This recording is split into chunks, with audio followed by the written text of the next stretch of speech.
Hello, my HS 103 students. This is your Professor Donald Earl Collins. We are now in finals phase of the semester. Since the semester, in terms of classes, course meetings, anything else regarding anything else is over. For this class, everything is over except turning in final grades, which I still have to sort of process to determine. So, as of noontime today, all of your grades for your final projects have been submitted. Um, and there I don't think there are going to be any major adjustments one way or the other to anyone's grades at this point, but you never know. We'll see. So thank you for those of you who got your stuff in and who did well. A whole bunch of you did well. Probably about 40% of the class has a B plus or higher, maybe probably close to half actually. About half of the student more. You know what? That's not true. It is actually more than half. It's just not 60%. In my other classes, it's 60%. But for 103, both sections, it's about 45% of you have probably a high B plus or an A minus or an A on their project. Some of you did really, really well. Some of you did not.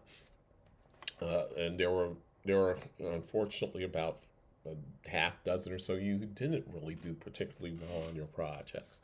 And so I want to spend some time on that, even though I want to make sure right up front to say that for a lot of you, you did better than expected, or you did really, really well, considering that, 2/3 of you didn't show up for class the second half of the semester, either at all or hardly at all. So you have to take that into account. So for those who did well, I'll talk about you more in a minute, but you know, I want to spend most of my time, unfortunately, talking about the people who didn't do well, who didn't either follow the assignment instructions in part or in whole, or just did whatever they felt like doing. I honestly, this is one of the most this is the one of the things about some students at Loyola. Mind you, let me reference all this that I'm talking about some of you, not all of you. If you feel like this is directed toward you, then it probably is directed toward you, especially if you didn't do particularly well in your final project. Um, but while you, generally speaking, are outwardly the most polite people in terms of students I've probably ever taught, in some respects, you're the rudest students I've ever taught because your politeness is a thin veneer hiding some sort of privilege that you think that it's your job to sort of not only advocate for yourself in terms of grade. I did some of that when I was an undergrad too, right?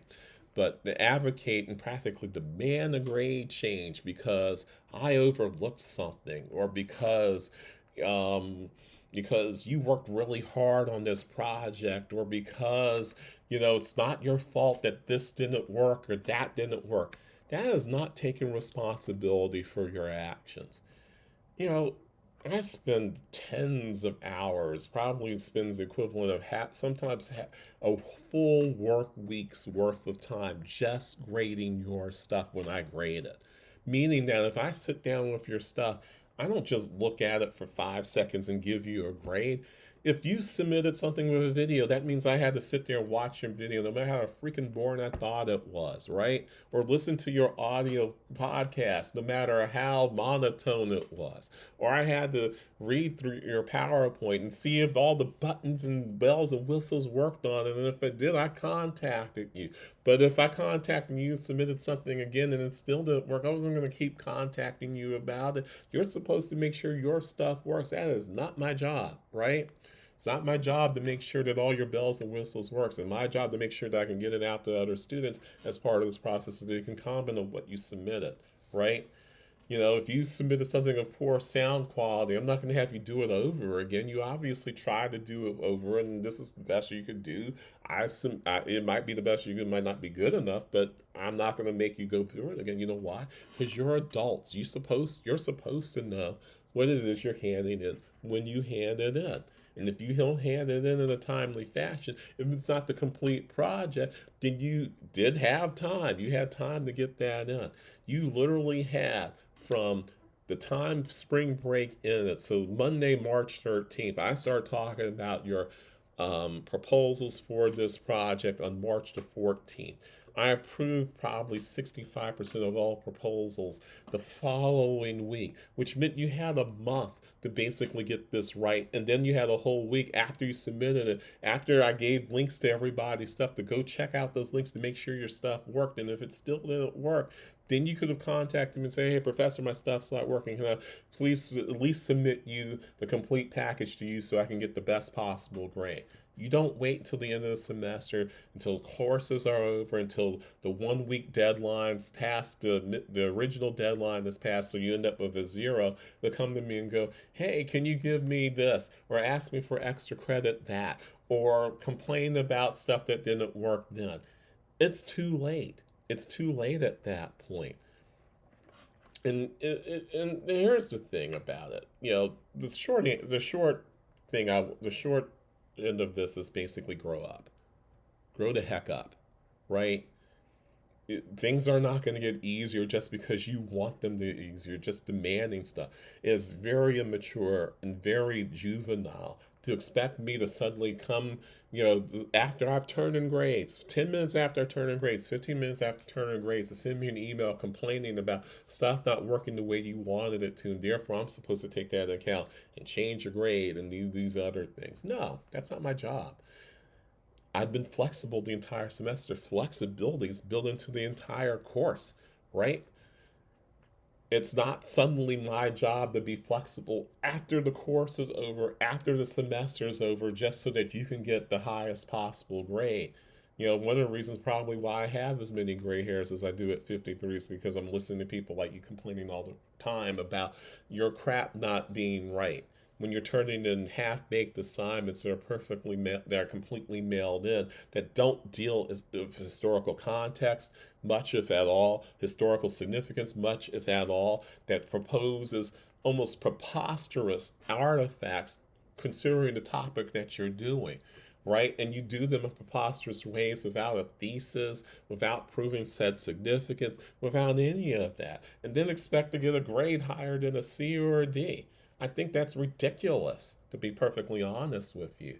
And for some of you in this course, it just reflects a sort of like juvenile, make this happen for me because I'm special, or I'm whatever kind of thing. And that's narcissistic. That's really narcissistic behavior, right? At the very least, the one thing I'll say, and I'll move on from this, is that when you get a grade, I don't care if it's at the end of the semester, take a moment on almost everything. I give some comments, even if they're only a few sentences. I comment on your stuff. I give you some feedback on it so that you understand why I gave you the grade that you give. You also have a writing rubric, by the way, especially for those of you who did papers. So maybe take a look at that and get a sense of why your grade is the way it is too. I should not have to write down rubric by rubric everything that you did wrong, especially since we had a writing assignment that took up the first half of the semester.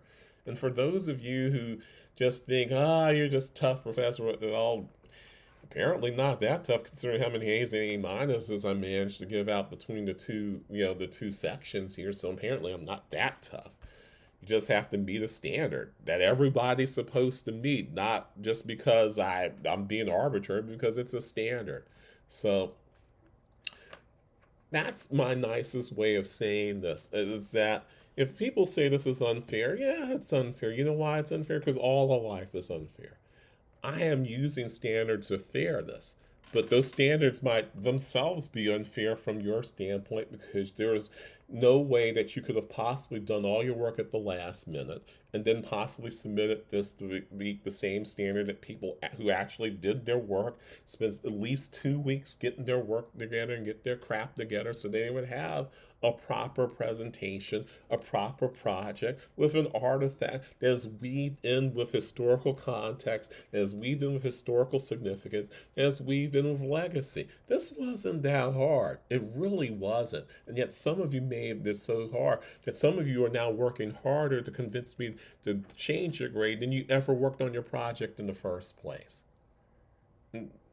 That's just ridiculous. That's nuts.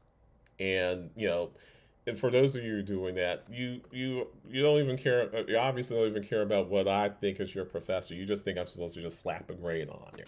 It's just ridiculous. So enough that it's disgusting, to be honest with you. let me move on from that. For those of you who actually have done, who did their work, who did well in the class, who some of you took a real interest in what you did. Some of these projects were just, I mean, particularly the website projects were really good. I enjoy going through those projects. But some of your PowerPoints were really good. You know, I mean, some of these presentations were really good. And you just weaved in popular culture with hard bedrock history and those sorts of things. And for those 45% of you, maybe 50% of you who did that in terms of group projects, individual projects, thank you. Thank you so much for taking at least that aspect of the course seriously. I appreciate what you did here and the quality of the work that you produced in doing so. It's, you know, I don't have any more kudos to give because I've for those of you who got good grades, you've already got your kudos and thanks and appreciation and everything else. So I'm happy with y'all. I just wish more of y'all had done what the top 45, half of the students in these classes did.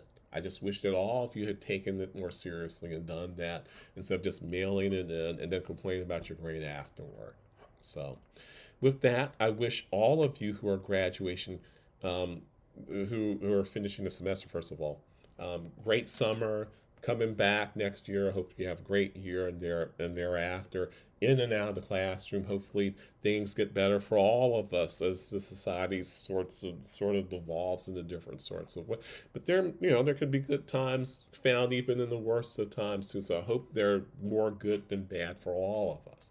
For those of you who are graduating, congratulations. It's great. Yay. It's great to be done. You don't have to be bothered with people like me ever if you don't want to go back to school, or maybe when you want to go to graduate school and happen to be teaching the grad course not at Loyola but somewhere else. Who knows? Right? And for those of you who are sort of in between who don't like me, oh well, please don't spit in my direction and I won't spit in yours. Other than that, take care. Be well.